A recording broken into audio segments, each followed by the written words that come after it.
This is the way I just put it. When I came up to New Hampshire to help with this apartment, there was already two people here. There was a Raymond and there was a David. And they were missing payments like crazy. Now, David was trying to make his payments, but he picked out a shitty roommate. And though that didn't work out, and I got the phone call to come up here and make sure a lease was signed and get him time so he could have a place to live. I was in Lowell doing my own thing. I had my own health bills. I had my own problems. But I needed an apartment. Now, the three apartments I was staying in the shelter, I was waiting on a list. I might have been a couple more months and I'd have my own place, but this was an opportunity to get a job, work real hard, and do something good. So I came up and I fixed it. I did. Everything got fixed. It took a while, and I even got a lease signed for him. He put his name on a lease. I did too. Now, this was his apartment before I came up here. It was his apartment when I came up here, and he was going to keep it with this guy too. It was failing, but this guy was like, oh, I'll make it work, I'll make it work. But then he's talking about moving to Maine. He hasn't paid anything in 3 months. 3 months go by, and not a single lease has been signed. Nobody's made any payments on the other side.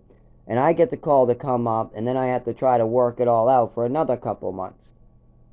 So I did. I paid back all sides. I made sure that any debt for this place prior to me showing up was paid. Everything was hunky-dory.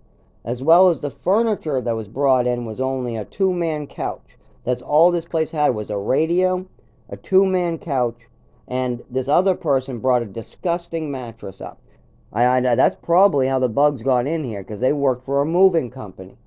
They were getting stuff from a moving company that was used, and I had no choice in the matter.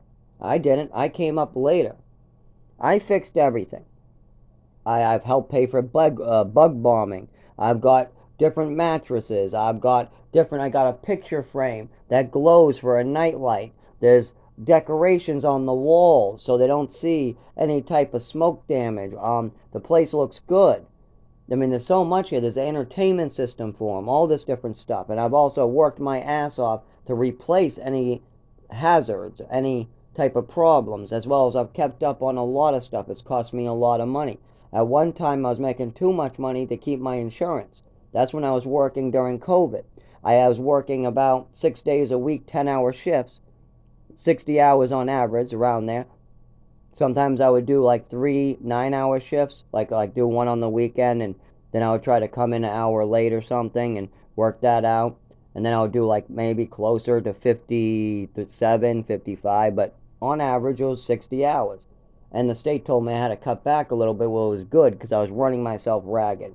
I was having seizures on the side of the road. I was walking home on the side of 108 where there was no light. Cars would come by and there would be lights flashing in my eyes. I'd be bundled up with a heated type of jacket and a heated type of inside or whatever the hell I could get. Not all heated stuff is expensive, so there's only 2 times I was able to get that. Normally time it's just lots of layers. There's, a t-shirt over a thermal, and then I got some type of like another thermal with a collar over that, because you got the long sleeve like the long underwear thermal. Then you can throw a t-shirt over that. Then you can wear the collared like redneck, plaid pattern thermal. Then over that you can wear a nice vest, zip that up. It could be a heated vest. Then you put on a jacket or a sweater jacket or some type of long sweater, and then you wear the heavy, heavy waterproof winter Patriots jacket over that. And then I'm all bundled up. Then I put on a pair of like really, really thick underwear. Then I put a thick, thick pair of like sweatpants or pajamas or type of thermals on or long underwear. And then over that, something heavy, either like another heavy pair of sweatpants or a pair of jeans or a pair of actual pants that are thick. At that point, 2 pairs of socks or something like that, or just a pair of socks, but then you got to change all the time right away, as well as your feet still get cold. Thick, thick, woolly socks. Actually, my roommate got me those for Christmas. I do gotta admit, he got me a pair of woolly type of socks. And then put it, that over your regular sock, and then put a pair of boots. I only ever had one pair of woolly socks, so normally it's just a big pair, like a large sock over a medium sock. And then heavy boots, the warmest boots you can find. If you have to wear steel toes for work, you're screwed. You don't know how many times my feet cause pain in my body. And the pain is bad for somebody like me. It's the most suffrage you can ever have.